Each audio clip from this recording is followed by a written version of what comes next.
50조 원이 공중으로 증발했습니다. 20만 명이 하루아침에 거리로 내몰렸어요. 도시 전체가 불바다가 됐고 전 세계 뉴스에 베트남 망신이 도배됐습니다. 대체 무슨 짓을 했길래 이 지경이 됐을까요? 베트남 정부가 삼성 공장 전기를 끊어버렸습니다. 돈 더 내놓으라고 협박하면서요. 20만 명이 일하는 공장을 한여름 대낮에 통째로 암흑으로 만들었어요. 수십억짜리 부품이 순식간에 쓰레기가 됐습니다. 그러면서 뭐라고 했는지 아세요? 삼성이 어디 가겠어? 공장도 여기 있고 사람도 여기 있는데. 50조 원 투자한 회사를 대놓고 비웃은 겁니다. 그 오만함이 어떤 결과를 불러왔는지 지금부터 전부 공개합니다. 시작하기 전 구독과 좋아요, 그리고 댓글로 우리의 대한민국 삼성을 응원해주세요. 안녕하세요. 저는 레반민이라고 합니다. 베트남 박린성에서 삼성협력업체 부품 운송을 12년간 했던 사람이에요. 그날 아침 뉴스 속보가 터졌을 때 저는 트럭 안에 있었습니다. 라디오에서 갑자기 음악이 끊기더니 다급한 목소리가 흘러나왔어요. 삼성전자 베트남 생산량 대폭 축소, 인도 이전 발표. 처음엔 귀를 의심했습니다. 볼륨을 높이고 다시 들었어요. 틀림없었습니다. 손에서 힘이 빠지면서 핸들을 놓칠 뻔했어요.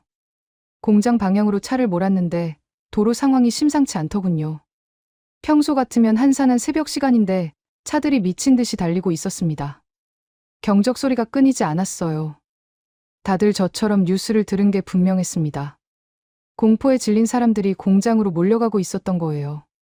정문 앞에 도착했을 때 눈앞에 광경의 말문이 막혔습니다. 사람이 파도처럼 밀려들고 있었어요.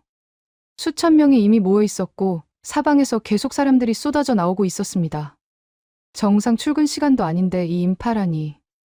12년 동안 이 공장을 드나들었는데 이런 풍경은 처음이었어요. 트럭에서 내려 사람들 틈으로 들어갔습니다. 웅성거리는 소리가 귀를 때렸어요. 단어들이 파편처럼 튀어다녔습니다. 철수, 해고, 인도, 끝났다. 사람들 얼굴을 보는데 소름이 돋더군요. 표정이 전부 같았어요. 눈동자에 초점이 없고 입술은 파랗게 질려 있고 손은 부들부들 떨리고 있었습니다. 살아있는 사람들 같지 않았어요. 한꺼번에 영혼이 빠져나간 것 같은 얼굴들이었습니다. 정문 위 대형 전광판에 뉴스 화면이 떠 있었어요. 수천 개의 눈이 그 화면을 향해 있었습니다. 앵커 목소리가 스피커를 통해 울려 퍼지는데 그 소리가 장송곡처럼 들리더군요. 자막이 흘러갔습니다. 20만 노동자 고용대란 우려, 400개 협력업체 연쇄 충격 불가피. 숫자 하나하나가 심장을 찔러왔어요. 20만 명 속에 제가 있었고, 제 아내가 있었고, 제 아들의 미래가 있었습니다. 갑자기 옆에서 비명이 터졌어요. 젊은 여자 직원이 바닥에 주저앉으면서 울음을 터뜨린 겁니다. 그 소리가 신호탄이었어요. 여기저기서 곡소리가 터져나오기 시작했습니다. 누군가는 하늘을 향해 고함을 질렀고, 누군가는 땅바닥에 엎드려 울었고, 누군가는 아무 말 없이 멍하니 서 있었습니다. 저도 다리에 힘이 풀려서 트럭 문짝을 붙잡아야 했어요. 가장 끔찍했던 건 정적이었습니다. 수천 명이 모여 있는데 어느 순간 갑자기 조용해졌거든요. 울음소리도 고함소리도 웅성거리는 소리도 전부 멈췄어요. 다들 화면만 바라보고 있었습니다. 숨소리마저 죽인 채로요. 그 침묵이 어떤 비명보다 무서웠습니다. 절망이 소리를 집어삼킨 거예요. 하늘은 비웃듯이 맑았습니다. 구름 한 점 없이 파란 하늘이 펼쳐져 있었어요. 세상이 무너지고 있는데 날씨는 왜 이리 좋은 건지 그게 더 잔인하게 느껴졌습니다. 따뜻한 아침 바람이 불어왔는데 온몸에 한기가 돌았어요. 한여름인데도 이가 딱딱 부딪히는 것 같았습니다. 제 머릿속에는 온통 숫자들만 떠다녔어요. 트럭 할부금 3년치, 아들 대학 등록금, 어머니 병원비, 집 월세. 전부 삼성 덕분에 굴러가고 있던 것들입니다. 그게 한 방에 무너질 수 있다는 게 실감이 안 났어요. 12년을 하루도 안 쉬고 일했는데 하루아침에 이렇게 되는 건가 싶었습니다. 그때는 몰랐어요. 이게 시작에 불과하다는 거요. 진짜 공포는 아직 오지도 않았다는 거요. 그리고 그 끝에서 만나게 될 반전이 어떤 건지 상상조차 못하고 있었습니다. 사실 그날 아침 전부터 이상한 기운이 감돌고 있었습니다. 돌이켜보면 징조는 여러 곳에서 나타나고 있었어요. 저만 느낀 게 아니었습니다. 공장을 드나드는 사람들 사이에서 수군거림이 끊이지 않았거든요. 처음 이상함을 느낀 건 한 달쯤 전이었어요. 부품을 싣고 공장에 들어갔는데 분위기가 평소와 달랐습니다. 정문 경비원 얼굴이 굳어 있더군요. 그 양반이 원래 웃음이 많은 사람이에요. 시인년을 오가면서 얼굴 못 익힐 수가 없잖아요. 그런데 그날따라 눈도 안 마주치고 그냥 손만 휘휘 저어서 통과시키더군요. 뭔가 찜찜한 느낌이 들었지만 대수롭지 않게 넘겼습니다. 며칠 뒤에 더 이상한 일이 벌어졌어요. 물량이 갑자기 줄어든 겁니다. 저는 내일 부품을 실어 나르는 사람이에요. 공장 사정을 누구보다 빨리 알 수 있는 위치지요. 평소 같으면 트럭 가득 싣고도 두세 번은 왔다 갔다 해야 했는데 그날은 한 번 운송으로 끝이 났습니다. 물류 담당자한테 슬쩍 물어봤더니 표정이 어두워지면서 본사 지시라고만 하더군요. 더 이상 묻지 말라는 눈치였습니다. 그때부터 귀를 기울이기 시작했어요. 트럭 기사들끼리 모이면 별별 소문이 다 돌거든요. 삼성이 인도에 새 공장 짓는다더라, 베트남 물량 줄인다더라, 정부랑 뭔가 틀어졌다더라. 처음엔 그냥 뜬 소문이려니 했습니다. 이런 얘기가 한두 번 나온 게 아니었으니까요. 근데 이번엔 분위기가 달랐어요. 소문을 전하는 사람들 얼굴이 전부 심각했거든요. 결정적인 일이 터진 건 그로부터 보름쯤 뒤였습니다. 공장에 정전이 났어요. 한낮에 갑자기 전기가 끊긴 겁니다. 저는 그때 마침 물류창고 앞에서 하역 작업을 기다리고 있었는데 갑자기 주변이 조용해지더군요.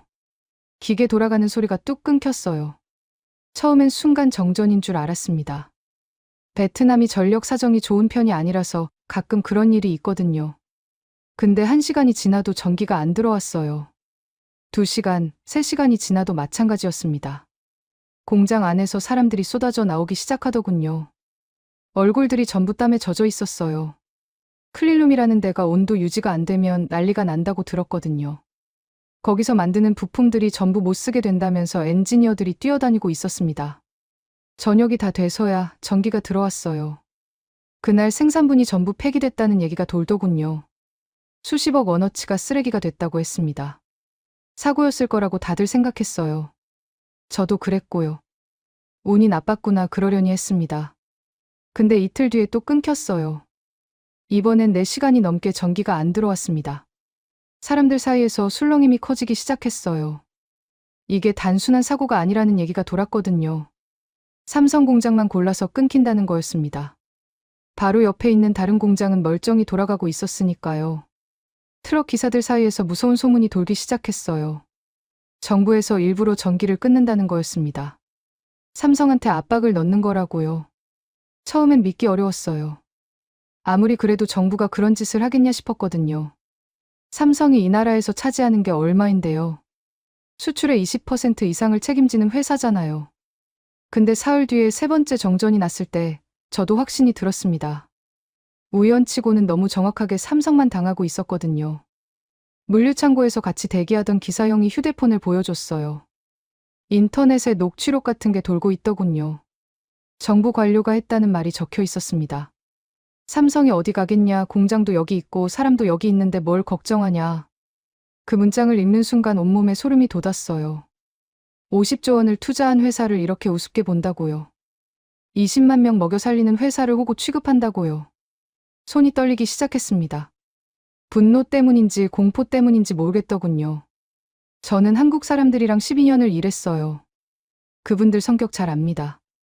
물건 나르다 보면 한국인 관리자들이랑 자주 마주치거든요.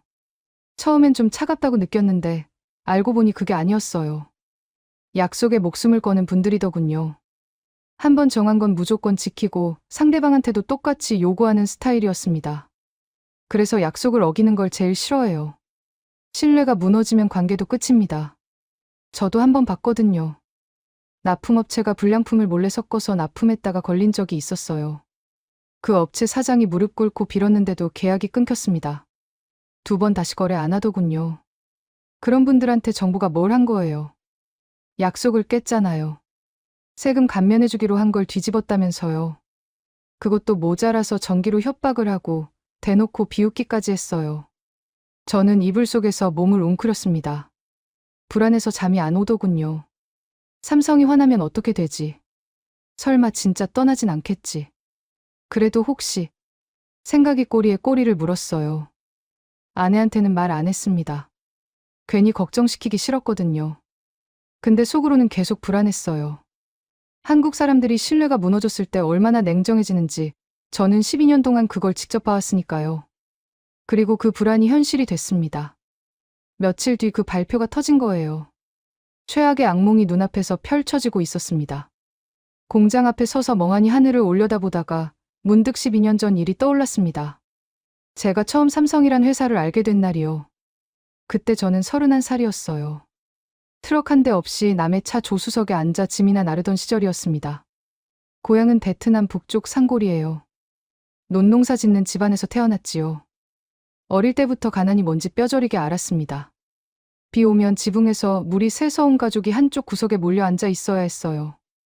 겨울엔 이불이 부족해서 서로 몸을 붙이고 잤고요. 학교는 중학교까지만 다녔습니다. 더 다니고 싶었는데 집안 형편이 안 됐거든요. 19에 하노이로 올라왔어요. 돈 벌어서 부모님 편하게 해드리겠다고 큰소리 쳤는데 현실은 처참했습니다. 공사장 막노동, 식당 설거지, 공장 잡부. 안 해본 일이 없었어요. 하루 벌어 하루 먹는 생활이 10년 넘게 이어졌습니다. 30이 넘도록 모아놓은 돈이 거의 없었어요. 그때 박민의 삼성 공장이 들어온다는 소식을 들었습니다. 한국에서 엄청 큰 회사가 온다면서 동네가 난리였어요. 일자리가 쏟아질 거라고 했습니다. 저는 처음엔 관심이 없었어요. 공장에서 일하려면 기술이 있어야 할 텐데 저한테는 아무것도 없었으니까요. 그런데 운송기사를 뽑는다는 공고가 붙었더군요. 트럭만 몰 줄 알면 된다고 했습니다. 저는 군대에서 운전을 배웠거든요. 무작정 지원했어요. 면접이랄 것도 없었습니다. 면허증 보여주고 시험 삼아 트럭 한 바퀴 몰았더니 됐다고 하더군요. 첫 출근 날을 잊을 수가 없어요. 공장 정문에 들어서는 순간 입이 떡 벌어졌거든요. 제가 살던 세상이랑 완전히 달랐습니다. 거대한 건물들이 끝없이 늘어서 있었고 도로는 반들반들하게 포장돼 있었어요. 사람들이 깔끔한 유니폼을 입고 일사불란하게 움직이고 있었습니다. 마치 다른 나라에 온 것 같았어요. 첫 달 월급을 받던 날도 기억납니다. 봉투를 열었는데 눈을 의심했어요. 전에 다니던 곳에서 받던 것보다 3배가 넘었거든요. 손이 떨려서 돈을 셀 수가 없었습니다. 그날 밤 기숙사 침대에 누워서 천장을 바라봤어요. 이게 꿈인가 싶었습니다. 그 돈으로 처음 한 일이 부모님한테 송금하는 거였어요. 어머니한테 전화했더니 울음부터 터뜨리시더군요. 아들아, 이게 무슨 돈이냐? 어디서 이런 돈이 났냐? 저도 울었습니다. 30년 넘게 고생만 하신 부모님한테 처음으로 제대로 된 돈을 보내드린 거였거든요. 3년 뒤에 제 트럭을 샀어요. 중고였지만 제 이름으로 된 첫 번째 차였습니다. 운전석에 앉았을 때 가슴이 벅차오르더군요. 핸들을 잡은 손이 떨렸어요. 이게 진짜 내 차라니. 34살에 처음으로 내 것이라고 부를 수 있는 게 생긴 거였습니다. 5년 차에 결혼을 했어요. 같은 공장 식당에서 일하던 여자였습니다. 청첩장 돌릴 형편이 안 돼서 조촐하게 식을 올렸는데 회사에서 축의금을 보내왔더군요. 한국인 관리자분이 직접 봉투를 건네주면서 축하한다고 했어요. 따뜻한 분들이구나, 그때 처음 느꼈습니다. 7년 차에 아들이 태어났어요. 병원비 걱정을 했는데 회사 의료보험으로 거의 다 해결됐습니다. 아들을 안고 병원을 나서는데 눈물이 나더군요. 내 자식은 나처럼 안 살아도 되겠구나. 그 생각에 목이 메었어요.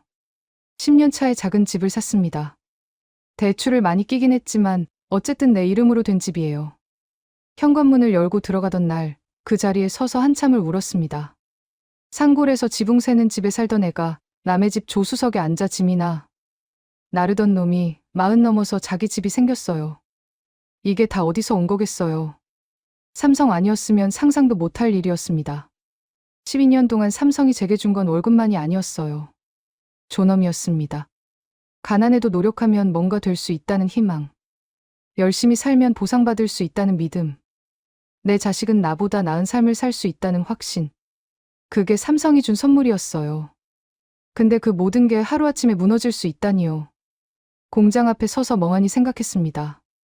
집 대출은 어떡하지? 아들 학원비는, 시골 어머니 병원비는. 가슴이 조여오더군요. 숨이 안 쉬어지는 것 같았습니다. 공장 앞에 모인 사람들 사이에서 소문이 빠르게 퍼지기 시작했습니다. 처음엔 파편적인 정보들이 떠돌았어요. 정부가 세금을 더 거두려 했다더라.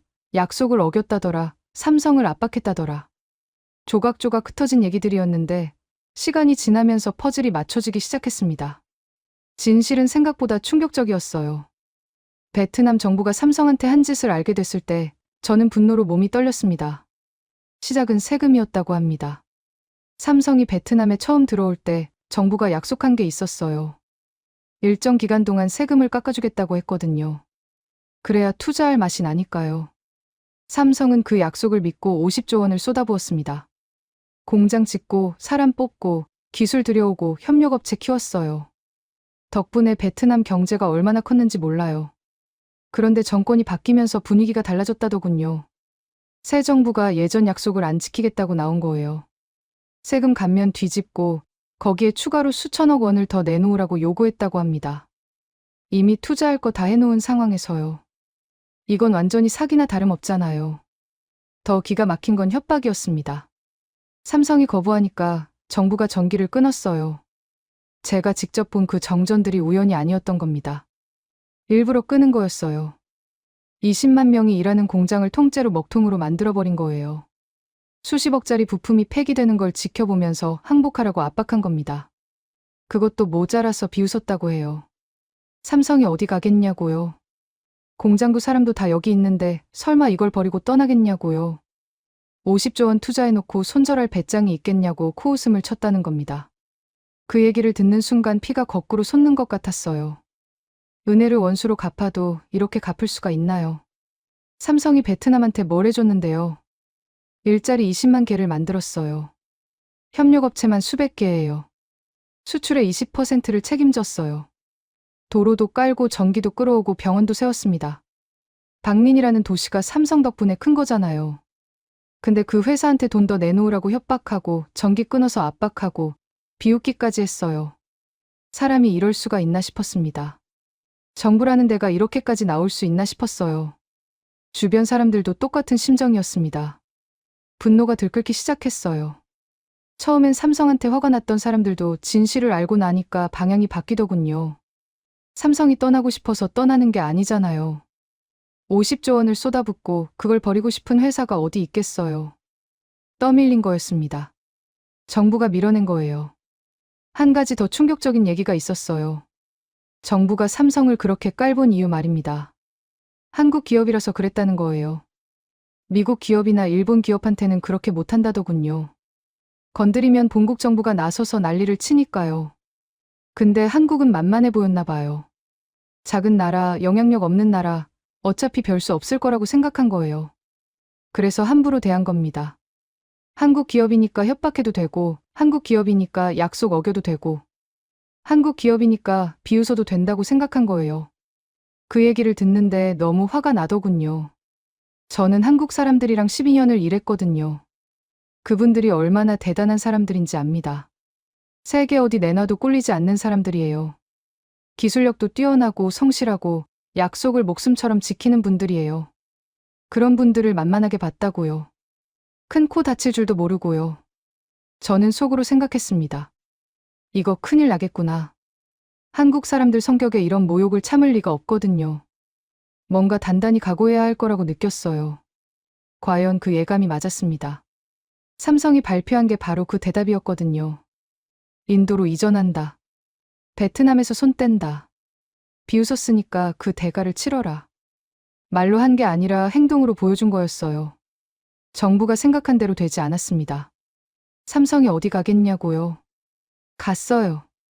진짜로 떠나겠다고 선언한 거예요. 호구로 봤던 회사가 발톱을 드러낸 순간이었습니다. 발표가 나간 뒤 도시 전체가 들끓기 시작했습니다. 처음엔 공장 앞에 모인 사람이 수천 명이었어요. 하루가 지나니까 10,000명을 넘었습니다.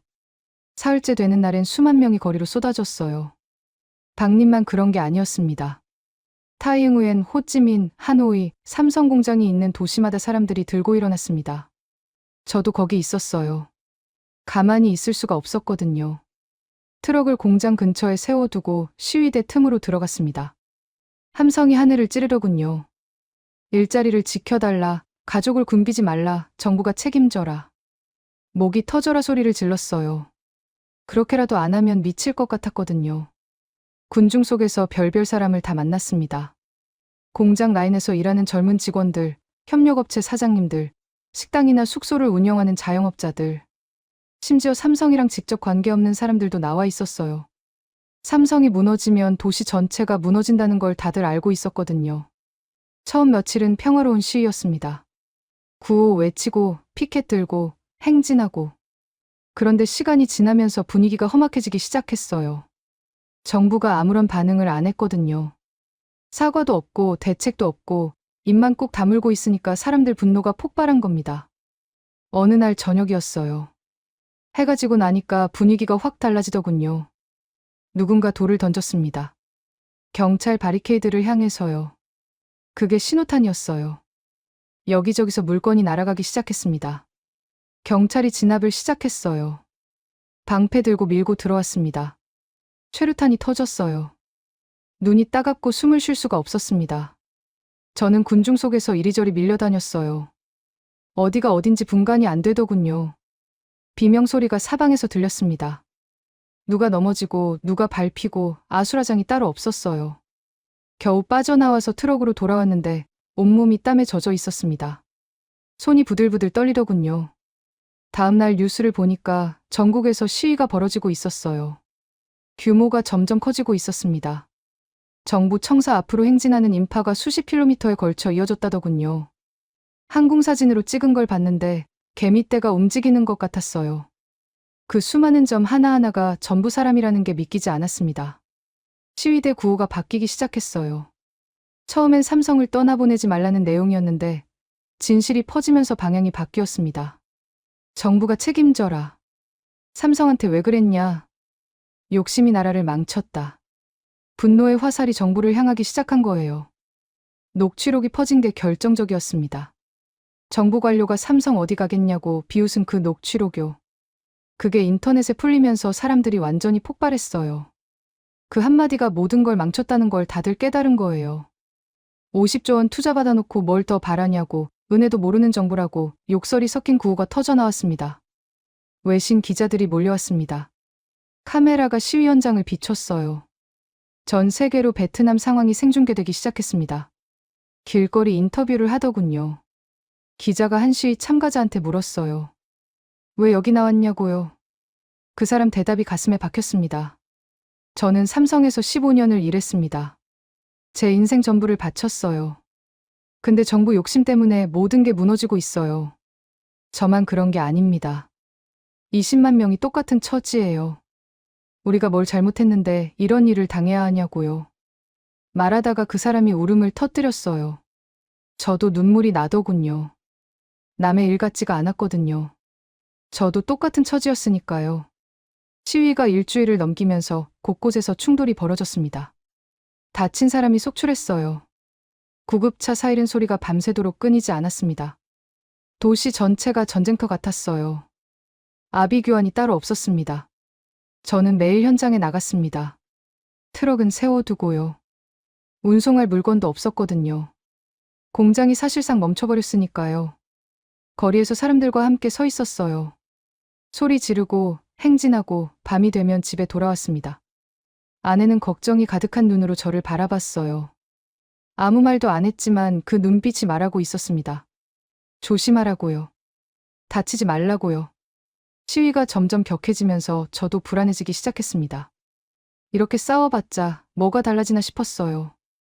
삼성이 돌아오는 것도 아니고 정부가 잘못을 인정하는 것도 아니잖아요. 그냥 서로 다치기만 하는 거였습니다. 근데 그 분노를 어디다 풀어야 하는지 모르겠더군요. 베트남 상황이 전 세계로 퍼져나갔습니다. 외신들이 앞다투어 보도하기 시작했거든요. 저도 인터넷으로 기사들을 찾아봤어요. 번역기 돌려가면서 읽었는데 읽으면서 복잡한 감정이 들더군요. 미국의 유명 경제 신문이 사설을 실었습니다. 제목이 뭐였냐면요. 베트남 정부의 전례 없는 정책 실패. 기사 내용은 간단했어요. 약속을 지키지 않은 정부는 신뢰를 잃고 신뢰를 잃은 국가에는 투자가 오지 않는다. 당연한 얘기지만 정확한 지적이었습니다. 일본 언론도 비슷한 분석을 내놨습니다. 외국 기업을 볼모로 삼으려던 시도가 역풍을 맞았다. 베트남은 스스로 발등을 찍었다. 그렇게 썼더군요. 독일 신문은 더 신랄했어요. 동남아 투자 리스크가 재평가되고 있다. 베트남은 더 이상 안전한 투자처가 아니다. 이런 내용이었습니다. 가장 기억에 남는 건 영국 언론 기사였어요. 한국 기업을 건드리면 어떻게 되는지 베트남이 온몸으로 보여줬다. 그 한 문장이 머릿속에서 떠나지 않았습니다.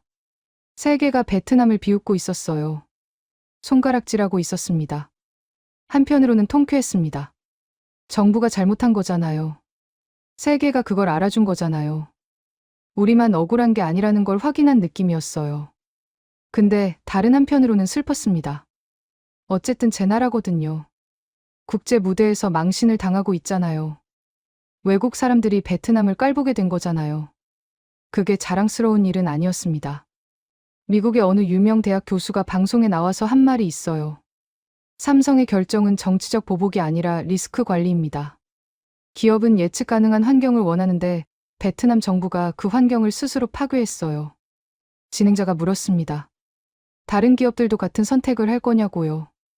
교수가 고개를 끄덕이면서 대답했어요. 이미 시작됐을 거라고요. 실제로 그랬습니다. 연쇄 반응이 일어나기 시작했거든요. 삼성 발표가 나간 뒤 보름 만에 일본 전자업체가 베트남 투자를 보류한다고 발표했어요. 독일 자동차 부품 회사도 같은 결정을 내렸습니다. 대만 반도체 기업도 공장 증설을 재검토한다고 했고요. 투자 설명회들이 줄줄이 취소됐습니다. 베트남으로 들어오려던 돈이 방향을 틀기 시작한 거예요. 유명 투자은행이 베트남 투자 등급을 낮췄습니다. 정책 신뢰도가 급락했다면서 제조업 투자를 재검토해야 한다고 썼어요. 그 보고서가 나가자마자 주식시장이 출렁였습니다. 베트남 증시가 하루에 크게 빠졌어요. 나라 경제 전체가 흔들리고 있었습니다. 정부가 뒤늦게 진화에 나섰습니다. 외국 투자 기업에 대한 정책 기조는 변함없다. 삼성과는 오해가 있었다. 이런 성명을 냈어요. 근데 아무도 안 믿었습니다. 이미 한 행동이 있는데 말로 뭘 어쩌겠어요. 약속 어기고 협박하고 비웃어놓고 이제 와서 오해라고요. 누가 그걸 믿겠습니까? 정부 내부에서도 변화가 생기기 시작했습니다. 삼성건을 담당했던 관료들이 하나둘 자리에서 물러났어요. 산업부 차관이 경질됐고 그 밑에 있던 국장도 잘렸습니다. 삼성이 어디 가겠냐고 비웃었다던 그 관료도 결국 파면됐다는 소식이 들려왔어요. 저는 그 뉴스를 보면서 쓴웃음이 나왔습니다. 삼성이 어디 가겠어요. 그 한마디가 자기 인생도 날려버렸네요. 50조 원만 날린 게 아니라 자기 밥그릇까지 날린 거예요. 비웃음의 대가가 이렇게 혹독한 줄은 본인도 몰랐겠지요. 며칠 뒤에 총리가 대국민 담화를 발표했습니다. 텔레비전에 나와서 고개를 숙였어요. 외국 투자 기업과의 신뢰 회복에 최선을 다하겠다. 이번 일로 피해를 입은 노동자들에게 진심으로 사과드린다. 그렇게 말했습니다. 저는 그 사과를 보면서 허탈했어요. 너무 늦었습니다. 사과한다고 삼성이 돌아와요. 사과한다고 50조 원이 돌아와요. 사과한다고 앞으로 들어올 투자가 돌아와요. 다 망쳐놓고 이제 와서 사과하면 뭐합니까? 이미 엎질러진 물이잖아요. 세계 언론의 평가 중에서 가장 뼈아팠던 건 이거였습니다. 어느 기자가 쓴 칼럼이에요. 베트남 정부는 삼성을 인질로 삼을 수 있다고 착각했다. 공장도 있고 사람도 있으니 어디 가겠냐고 생각한 거다. 그 착각이 얼마나 어리석은지 한국 기업이 똑똑히 보여줬다. 한국 기업은 신뢰가 무너지면 미련 없이 떠난다. 그게 그들의 방식이다. 맞는 말이었습니다. 저도 12년간 그걸 봐왔으니까요. 삼성이 최종 결정을 발표한다는 날이었습니다. 아침부터 가슴이 두근거려서 잠을 이룰 수가 없었어요. 완전 철수인지 아니면 다른 방법이 있는지. 그날 20만 명의 운명이 결정되는 거였습니다. 저는 새벽같이 공장 앞으로 갔어요. 이미 사람들이 모여 있더군요. 다들 잠을 못 잔 얼굴이었습니다. 눈이 충혈되고 볼이 푹 꺼져 있었어요. 서로 말은 안 했지만 같은 마음이라는 걸 알 수 있었습니다. 불안과 공포, 그리고 한 줄기 희망. 그게 뒤섞인 표정들이었습니다. 정문 위 대형 전광판에 뉴스 채널이 나오고 있었어요. 발표 시간이 다가올수록 사람들이 점점 더 몰려들었습니다. 수만 명이 그 화면을 바라보고 있었어요. 숨소리마저 죽이고요. 바람 소리밖에 안 들릴 정도로 고요했습니다. 발표 시각이 됐습니다. 화면이 바뀌면서 삼성 로고가 떴어요. 심장이 목구멍까지 올라오는 것 같았습니다. 손에 땀이 흥건해지더군요. 옆에 서 있던 사람 숨소리가 가빠지는 게 들렸어요. 삼성 고위 임원이 연단에 섰습니다. 표정을 읽을 수가 없었어요. 굳어 있는 것 같기도 하고 뭔가 다른 느낌이 있는 것 같기도 했습니다. 그 사람이 입을 열었어요. 먼저 신규 투자 물량의 인도 이전은 예정대로 진행됩니다. 가슴이 철렁 내려앉았습니다. 역시 떠나는구나. 끝났구나. 눈앞이 캄캄해지는 것 같았어요. 주변에서 탄식이 터져 나왔습니다. 누군가 울음을 터뜨리는 소리가 들렸어요. 그런데 임원이 말을 멈추더군요. 잠깐 뜸을 들였습니다. 그 몇 초가 영원처럼 느껴졌어요. 뭔가 더 있다는 건가요? 모든 시선이 화면에 고정됐습니다. 그러나 기존 베트남 공장은 그대로 유지합니다. 현재 근무 중인 직원들의 고용은 전원 보장됩니다. 처음엔 제대로 들은 건지 확신이 안 섰어요. 귀를 의심했습니다. 고용 보장이라고요? 전원이요. 멍하니 서 있는데 옆에서 누군가 소리를 질렀습니다. 우리 안 잘린대요. 그 외침이 신호탄이었어요. 순간 함성이 터져 나왔습니다. 수만 명이 동시에 소리를 지르기 시작했어요. 환호성, 울음소리, 박수소리가 뒤섞여서 귀가 먹먹해질 정도였습니다. 누군가 저를 껴안았어요. 모르는 사람이었는데 펑펑 울고 있더군요. 저도 눈물이 쏟아졌습니다. 참으려고 했는데 안 되더라고요. 다리에 힘이 풀려서 그 자리에 주저앉았습니다. 바닥에 앉아서 하늘을 올려다봤어요. 파란 하늘이 뿌옇게 보이더군요. 눈물 때문이었어요. 끝났구나 싶었습니다. 악몽이 끝났구나. 우리 가족이 살았구나. 한참을 그렇게 앉아 있었습니다. 주변이 소란스러웠는데 소리가 안 들리더군요. 그냥 멍하니 앉아서 생각했어요. 왜 이런 결정을 한 걸까요? 삼성 입장에서는 완전히 철수하는 게 더 속 시원했을 텐데요. 정부한테 당한 게 있으니까 복수할 수 있었잖아요. 나중에 들은 얘기입니다. 삼성 내부에서 논의가 많았다고 해요. 완전 철수를 주장하는 쪽도 있었답니다. 이렇게 모욕당하고 협박당했는데 가만히 있을 수 없다. 확실하게 응징해야 한다. 그런 의견이었대요. 그런데 반대 의견도 있었다고 합니다. 우리가 떠나면 가장 큰 피해를 보는 게 누구냐? 정부 관료들이 아니라 공장에서 일하는 노동자들이다. 그 사람들한테는 아무 죄도 없다. 그런 얘기가 나왔다더군요. 결국 삼성은 후자를 선택한 겁니다. 신규 투자를 끊어서 정부한테는 분명한 메시지를 주고 기존 공장을 유지해서 노동자들은 지키는 방법을 택한 거예요. 우리가 복수하고 싶은 건 정부지 노동자들이 아니다. 죄 없는 사람들까지 벌할 필요가 없다. 그게 삼성이 내린 결론이었습니다. 그 얘기를 듣는 순간 가슴이 뭉클해지더군요. 이게 한국 기업이구나. 이게 한국 사람들이구나. 힘이 있었어요. 베트남 경제를 흔들어 놓을 힘이 있었습니다. 근데 그 힘을 휘두르지 않았어요. 왜냐하면 그러면 죄 없는 사람들이 다치니까요. 그날 저녁 집에 돌아왔을 때 아내가 현관에서 기다리고 있었습니다.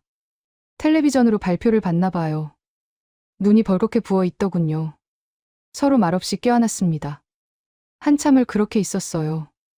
아들이 방에서 나와서 물었습니다. 아빠 왜 울어요? 아무것도 아니야. 기뻐서 그래. 기쁜데 왜 울어요? 그 질문에 대답을 못하겠더군요.